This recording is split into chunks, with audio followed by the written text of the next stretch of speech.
लखनऊ में बीजेपी की बड़ी संगठन बैठक आज 98 जिला अध्यक्ष जुटेंगे। बूथ मैनेजमेंट और मिशन 2027 की रणनीति पर होगा मंथन।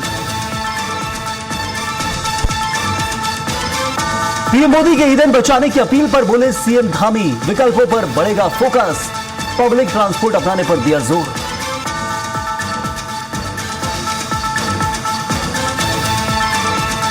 देहरादून में ऑपरेशन सिंदूर की पहली वर्षगांठ पर प्रदेश स्तरीय कार्यक्रम का हुआ आयोजन। सीएम पुष्कर सिंह धामी ने की शिरकत, सैनिकों के सम्मान और सेना की उपलब्धियों को सराहा।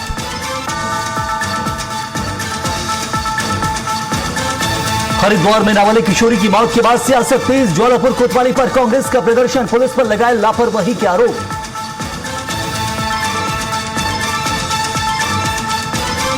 पिथौरागढ़ में बीजेपी महिला मोर्चा का कांग्रेस के खिलाफ प्रदर्शन, पुतला दहन कर जताया विरोध, बीजेपी को बदनाम करने की साजिश रचने का लगाया आरोप।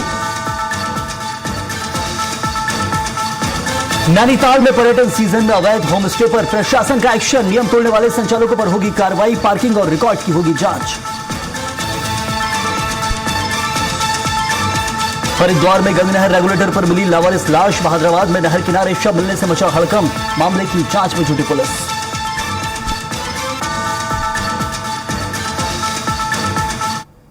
नमस्कार, बहुत स्वागत है आप सभी का न्यूज 360 में। आपके साथ मैं हूं संयम जैन। लखनऊ में सीएम योगी आदित्यनाथ ने सांसद पर की जहां पीएम पर टिप्पणी को अशोभनीय और अक्षम्य बताया। कहा कि यह लोकतांत्रिक मर्यादाओं और भारत की गरिमा पर गंभीर आघात है। जनता अमर्यादित आचरण का जवाब जरूर देगी, ये कहना है।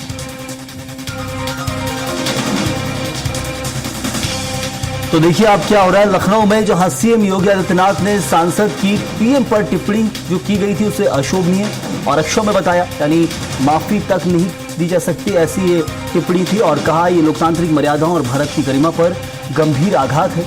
जनता अमर्यादित आचरण का ये जवाब जरूर देगी, ये योगी आदित्यनाथ को विश्वास है।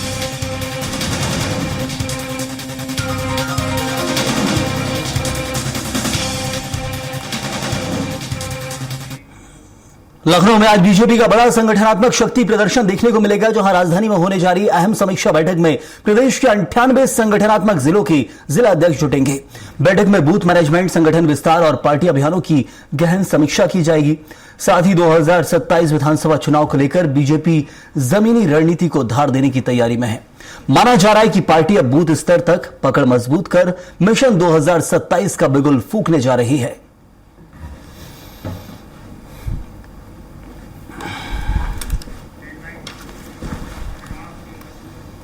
महोबा में सियासी घमासान उस वक्त और तेज हो गया जब सपा सांसद आजेंद्र लोधी पर प्रधानमंत्री नरेंद्र मोदी के खिलाफ आपत्तिजनक टिप्पणी करने के आरोप में गंभीर धाराओं में मुकदमा दर्ज हो गया। बीजेपी जिला मीडिया प्रभारी की शिकायत पर शहर कोतवाली में केस दर्ज किया गया है। आरोप है कि कलेक्ट्रेट परिसर में प्रदर्शन के दौरान सांसद ने पीएम मोदी के खिलाफ अभद्र भाषा और गाली गलौज की। पुलिस ने बीएनएस की कई धाराओं में मुकदमा दर्ज कर कुछ अज्ञात समर्थकों को भी आरोपी बनाया है। अब इस मामले ने राजनीतिक गलियारों में नई बयानबाजी और सियासी तूफान खड़ा कर दिया है।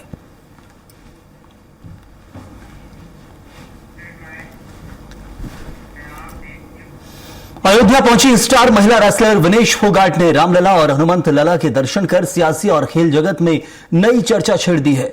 जिस ब्रजभूषण शरण सिंह के खिलाफ उन्होंने मोर्चा खोला था, उसी के कॉलेज में होने वाले national open wrestling ranking tournament में हिस्सा लेने गोंडा जा रहे हैं। रामलला का आशीर्वाद लेकर वे मेडल जीतने के इरादे से नंदिनी नगर पहुंचेंगी। तो वहीं अपने ऊपर लगे प्रतिबंध और कारण बताओ नोटिस पर उन्होंने साफ कहा कि वे अपना पक्ष रखेंगी। विदेश का ये दौरा अब खेल के साथ साथ राजनीति और सोशल मीडिया पर भी बड़ा मुद्दा बनता जा रहा है। हमारा वेरिफिकेशन है, कल रेसलिंग है तो उसके लिए आए हैं और प्रभु राम ने आशीर्वाद देने बुलाया है अयोध्या में, तो उनका भी आशीर्वाद लेके जाएंगे। बिल्कुल देखिए, वो तो उधर जाके जो भी है देखते हैं कि कैसे खेला जाएगा नहीं खेला जाएगा। हमने जो अपनी तरफ से जवाब दे सकते थे वो हम देने की कोशिश, बस जो भी चल रहा है आप सब देख ही रहे हो। अभी क्या बताएं, हम अपनी तरफ से मेहनत कर रहे हैं और परमात्मा की धरती पे आए हैं, तो यहाँ पे जो मनोकामनाएं सबकी पूरी होती हैं तो हमारी भी होंगी। ललितपुर में महिला को कार में जबरन बैठाकर दुष्कर्म का आरोप है। तीनों युवकों पर मंगलसूत्र छीनने और अभद्रता करने का भी आरोप लगा है। थाना स्तर पर सुनवाई न होने पर पीड़िता एसपी कार्यालय पहुंची। पुलिस जांच में जुटी हुई है।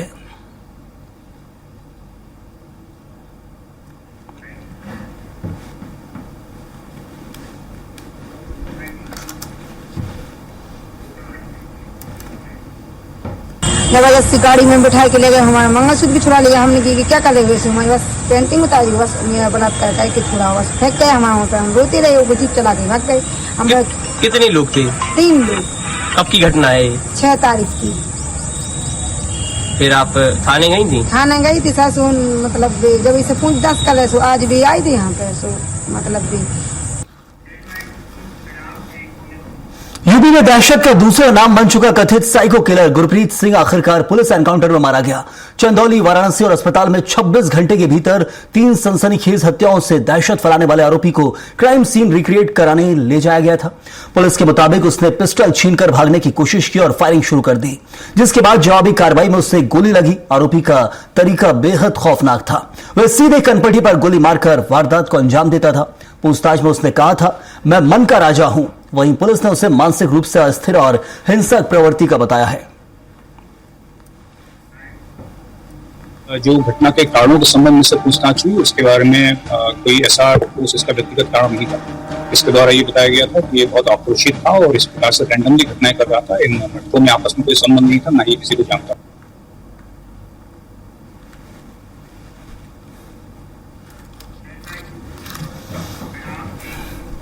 अमरोहा के सिरसा मोहन गांव में खेत पर कब्जे को लेकर उस वक्त हड़कंप मच गया जब दबंग ट्रैक्टर, लाठी डंडों और हथियारों के साथ खेत में घुस गए।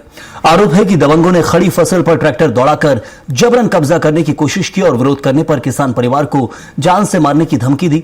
मौके पर तमंचा और राइफल लहराने से गांव में दहशत फैल गई। सूचना मिलते ही पुलिस पहुंची तो आरोपी राइफल छोड़कर फरार हो गए। घटना का वीडियो सोशल मीडिया पर वायरल होने के बाद पुलिस ने मामला दर्ज कर जांच शुरू कर दी है। विनोद और विनोद का लड़का ट्रैक्टर लेकर आए और मेरे वही है फसल में से ट्रैक्टर की लीक घुस गई। मैंने मना करा, उसके बाद मना करने के बाद घर को फोन कर दिया। घर से सभी लोग, उसके परिवार के सभी लोग, तो मैंने प्रार्थना पत्र में अंकित किए हैं। लाठी डंडे, अवैध तमंचे और एक राइफल अवैध आय के जान से मारने की धमकी मेरे छोटे भाई शंकरपाल पर डंडा मारा और वो वहीं अचेत हो गया। राइफल लेकर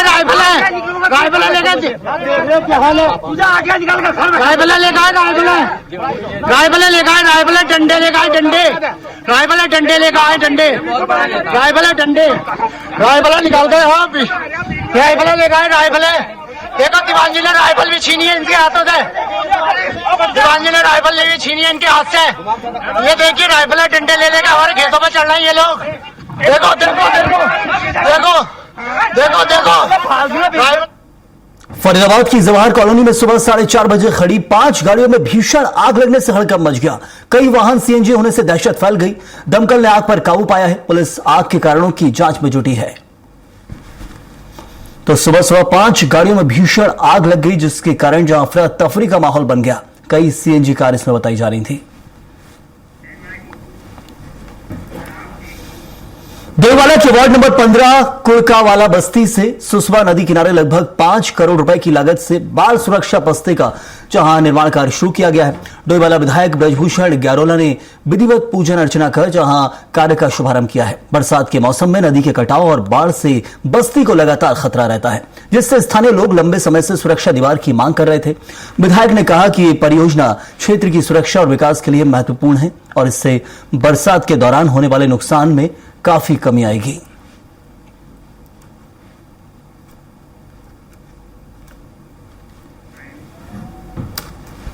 अभी मौसम पे डिपेंड होता है। कई बार जो खनन प्रक्रिया में मटेरियल नहीं मिल पाता है, तो जिस तरह से सब कुछ ठीक रहेगा तो मैं तो ये मानता हूं कि कम से कम 5 महीने के अंदर ही मैं इसको कंप्लीट करवा दूंगा। सर अगले बार की कुछ कोशिश है कि कम से कम ये लेफ्ट साइड ज्यादा खतरा रहता है इसका, तो उसको मतलब उसके लेवल से ऊपर लाने की कोशिश करेंगे। ये बड़ी बसावटें हमारी हैं और यहाँ पर बहुत साधारण परिवारों के, विशेष करके सभी परिवार यहाँ पर रहते हैं, तो उनके घरों की सुरक्षा होनी चाहिए। तो अब मैंने इस पे शासन स्तर पर इसके लिए बहुत लगातार मैं प्रयास करता रहा और मेरी प्राथमिकता में था। तो इसकी आज यहाँ पर इसका कार्य का आज हमने शुभारंभ कर दिया है और इस लगभग 4.5 करोड़ के लगभग की ये योजना है और इससे हमारे इस क्षेत्र के बसावटों के लिए काफी सुरक्षा हो जाएगी। प्रधानमंत्री नरेंद्र मोदी की पेट्रोल डीजल बचाने और पब्लिक ट्रांसपोर्ट के अधिक उपयोग की अपील पर उत्तराखंड सरकार ने सकारात्मक प्रतिक्रिया दी है। प्रधानमंत्री ने विदेशी मुद्रा बचाने के लिए गैर जरूरी खरीदारी, विदेश यात्राओं से बचने और वर्क फ्रॉम होम व्यवस्था को बढ़ावा देने की बात कही। इस पर सीएम पुष्कर सिंह धामी ने कहा कि राज्य सरकार पहले से ही पेट्रोलियम और गैस पदार्थों की बचत के वैकल्पिक उपायों पर गंभीरता से काम कर रही है। प्रधानमंत्री की अपील के बाद इन योजना और विकल्पों पर विशेष फोकस किया जाएगा। पेट्रोलियम के पदार्थों के अतिरिक्त, गैस के अतिरिक्त हो सकते हैं, उन सभी पर हम लोगों ने उनको ऑप्शन के रूप में पहले ही लिया था। जैसे यहाँ पर हमारे पास वन निगम की बहुत सारी लकड़ी है, यहाँ पर हमारे पिरूल के बनाए हुए पैलेट्स हैं, अन्य जो हमारी सोलर है, उन सब पर हम जाएंगे। और जो प्रधानमंत्री जी ने अपील की है तो मैं भी कहना चाहता हूँ कि अपने जो हमारे पेट्रोलियम से चलने वाली गाड़ियाँ हैं, डीजल से चलने वाली गाड़ियाँ हैं, उनको हम लोग सीमित मात्रा में कर दें। उनके जो विदेश यात्राएं हैं वो यात्राएं भी उन्होंने कहा है कि न करें और सोना भी न खरीदें, क्योंकि 1 साल तक बचें, जिससे कि विदेशी मुद्रा भी हमारी जो है वो रहे। देहरादून में बीजेपी के आंतरिक सर्वे में 8 विधायकों के प्रदर्शन खराब आने की खबर के बाद राजनीतिक घमासान तेज हो गया है। कांग्रेस उपाध्यक्ष सूर्यकांत धस्माना ने इस पर तीखी प्रतिक्रिया देते हुए पूरी बीजेपी को फेल करार दिया। कहा कि कांग्रेस के आकलन के अनुसार पूरी कैबिनेट और सभी विधायक प्रदर्शन में विफल है। धस्माना ने तंज कसते हुए कहा कि जिन विधायकों का प्रदर्शन कमजोर बताया जा रहा है वे क्षेत्रीय स्तर पर अपेक्षित समर्थन जुटाने में भी असफल रहे हैं। इस बयान के बाद राज्य की राजनीति में बयानबाजी और तेज हो गई है।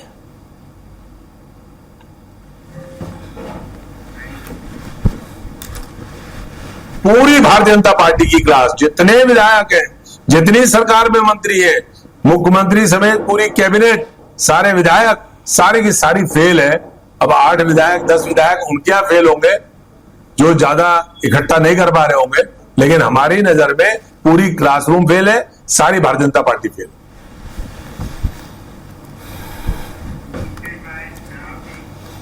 पिथौरागढ़ नगर में भारतीय जनता पार्टी महिला मोर्चा ने कांग्रेस के खिलाफ विरोध प्रदर्शन करते हुए पुतला दहन किया है। जिला महिला मोर्चा उपाध्यक्ष भावना लोहिया की अध्यक्षता में आयोजित प्रेस कॉन्फ्रेंस में नगर निगम मेयर कल्पना देवालाल और बीजेपी महिला मोर्चा प्रदेश उपाध्यक्ष कमला चौफाल मुख्य वक्ता के रूप में मौजूद रही। कार्यक्रम में वक्ताओं ने आरोप लगाया कि चंपावत में एक नाबालिग बालिका के माध्यम से कांग्रेस पार्टी ने षड्यंत्र पूर्वक बीजेपी को बदनाम करने का प्रयास किया है।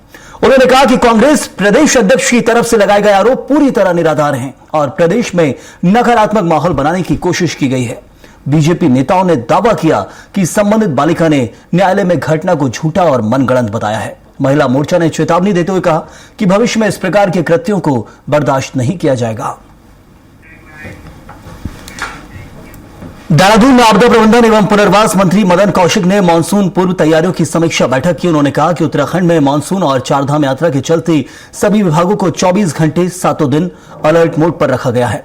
मंत्री ने निर्देश दिए कि नालों और नलियों की जहां सफाई कम से कम 2 बार की जाए और आपदा की स्थिति में तुरंत रिस्पांस सुनिश्चित किया जाए। स्वास्थ्य सेवाओं, राहत उपकरणों, पशु चिकित्सा और ट्रैकर्स की सुरक्षा के लिए विशेष इंतजाम करने के भी निर्देश दिए गए।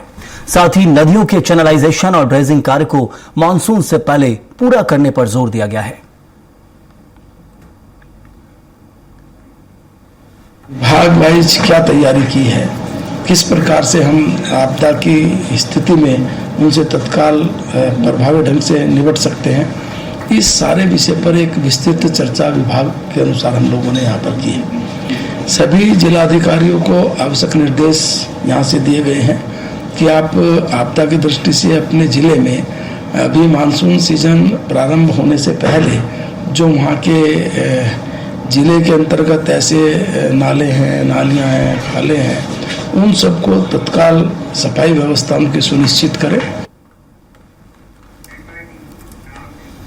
देहरादून के गढ़ी कैंट स्थित दून सैनिक इंस्टीट्यूट में भारत के सफल ऑपरेशन सिंदूर के 1 वर्ष पूर्ण होने पर प्रदेश स्तरीय कार्यक्रम आयोजित किया गया। कार्यक्रम में मुख्य अतिथि के रूप में सीएम पुष्कर सिंह धामी शामिल हुए। इस अवसर पर सैनिक कल्याण मंत्री गणेश जोशी, बड़ी संख्या में पूर्व सैनिक एनसीसी कैडेट्स और उनके परिजन मौजूद रहे। कार्यक्रम के दौरान सीएम धामी ने मीडिया से बातचीत में कहा कि प्रधानमंत्री मोदी ने 2014 से सैनिकों और उनके परिवारों की प्रमुख मांगों को पूरा करने का कार्य किया है। उन्होंने कहा कि प्रधानमंत्री हर प्रमुख अवसर पर सैनिकों के बीच जाकर उनका मनोबल बढ़ाते हैं। सीएम ने दावा किया कि प्रधानमंत्री मोदी के नेतृत्व में चलाए गए ऑपरेशन सिंदूर में तीनों सेनाओं ने मात्र 4 दिनों में पाकिस्तान को घुटनों पर लाने का काम किया है।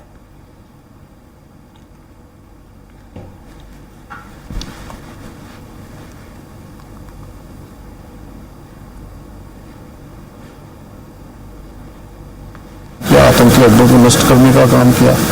भारत की सेना आज आत्मनिर्भर सेना हो गई है। बड़े बड़े जो रक्षा के उपकरण हैं आज भारत बना रहा है।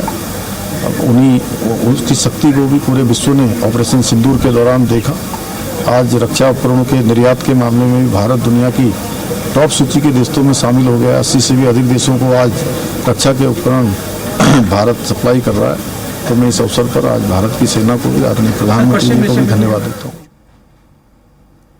या उससे अधिक महिला कार्मिक हैं उस सार्वजनिक इमारत में कम से कम ये डिफेंस सिस्टम था तो उनको तहस-नहस कर दिया और भारत ने दिखा दिया कि जो भारत की ओर आंख उठाकर देखेगा उसकी आंखें निकाल दी जाएंगी। हमारी सेना ने दिखा दिया। आज उनके सम्मान में, उनकी याद में एक कार्यक्रम यहाँ पर किया गया जिसमें भारी संख्या में रिटायर्ड जनरल, ब्रिगेडियर, पूर्व सैनिक यहाँ पर उपस्थित हुए। पिथौरागढ़ जिले के डीडीहाट में अचानक मौसम खराब होने के बाद तेज बारिश हुई, जिससे इलाके में अफरा तफरी का माहौल बन गया। बारिश के चलते नालियों और स्क्रबर से पानी बहकर मुख्य सड़कों पर आ गया, जिससे कई जगह जलभराव और बाढ़ जैसी स्थिति बन गई। स्थानीय लोगों को भारी परेशानी का सामना करना पड़ा। स्थिति का जायजा लेने नगरपालिका अध्यक्ष गिरीश चौपाल के नेतृत्व में टीम मौके पर पहुंची। उन्होंने संबंधित विभागों को जल निकासी व्यवस्था सुधारने के निर्देश दिए और पीडब्ल्यूडी को नालों की नियमित सफाई सुनिश्चित करने को कहा है।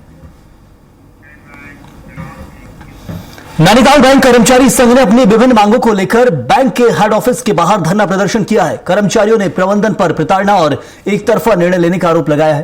कहना है कि डिप्लॉयमेंट के नाम पर वरिष्ठ कर्मचारियों के तबादले किए जा रहे हैं, जिससे रोष बढ़ रहा है। संघ ने विशेष सहायकों की पोस्टिंग, हेड कैशियर को स्थायी पदनाम, पदोन्नति और अन्य लंबित मामलों के समाधान की मांग की है। महासचिव प्रवीण शाह ने कहा कि पूर्व समझौतों को पालन नहीं हो रहा है, वहीं मांगे पूरी न होने पर कर्मचारियों ने उग्र आंदोलन की चेतावनी दी है। हमारी काफी मांगे लंबित हैं, लेकिन इस बीच मैनेजमेंट द्वारा जो हमारे ऑल इंडिया के ऑफिस बेयरर हैं उनको प्रताड़ित करने की कोशिश की जा रही है और उन लोगों को जो हमारा एग्रीमेंट है ट्रांसफर का, उसके बियॉन्ड इन्होंने एग्रीमेंट उनको ट्रांसफर किया। बहुत सारे हमारे रिक्वेस्ट ट्रांसफर थे, उनको इन्होंने निरस्त कर दिया और जो हमारे 2-3 लोगों का गलत ट्रांसफर किया था उन लोगों का जबरदस्ती रिलीव कर दिया गया। जबकि हमारे बैंक का एग्रीमेंट है कि हमारे बैंक के साइज को और बिजनेस को देखते हुए जो डेवलपमेंट होगा विद इन द सिटी होगा, नियरेस्ट होगा, जो जान लगाकर बैंक को बचाने में लगे हैं उन लोगों को डेवलपमेंट के नाम पर प्रताड़ित किया जा रहा है। हम इसका पुरजोर विरोध करते हैं। हमारी समस्याएं हमेशा लंबित रहती हैं। उत्तरकाशी जिले में चारधाम यात्रा को सुगम, सुरक्षित और व्यवस्थित बनाने के लिए प्रशासन लगातार सक्रिय है। यात्रा मार्गों से लेकर धामों तक यातायात, स्वास्थ्य, पेयजल, विद्युत, पार्किंग और सुरक्षा व्यवस्थाएं प्रभावी ढंग से संचालित की जा रही हैं। यमुनोत्री धाम के वैकल्पिक पैदल मार्ग पर शौचालय में लीकेज की सूचना पर जिलाधिकारी ने अधिकारियों को समस्या के समाधान के निर्देश दिए। संबंधित विभाग ने मौके पर पहुंचकर मरम्मत कार्य पूरा कर लिया है और अतिरिक्त पिट का निर्माण भी जारी है। प्रशासन यात्रा मार्गों पर स्वच्छता और श्रद्धालुओं की सुविधाओं पर विशेष ध्यान दे रहा है। शौचालय की पिट लीकेज की जो समस्याएं, शिकायतें आ रही थी, जिसमें जिला अधिकारी महोदय के निर्देशन के क्रम में त्वरित कार्रवाई करते हुए जो है शौचालय का पिट लीकेज बंद कराया गया है और पुनः दूसरा वैकल्पिक पिट नया निर्माण किया जा रहा है, जो कि 3 दिनों के अंदर ये कार्य पूर्ण कर दिए जाएंगे। दोबारा ऐसी जो है शिकायतें न हो, इसके लिए कर्मचारियों को निर्देशित किया गया है, वो हमेशा इस चीज़ की निगरानी बनाए। और चलिए इस वक्त खबरों में फिलहाल इतना ही। आप बने रहिए न्यूज 360 के साथ।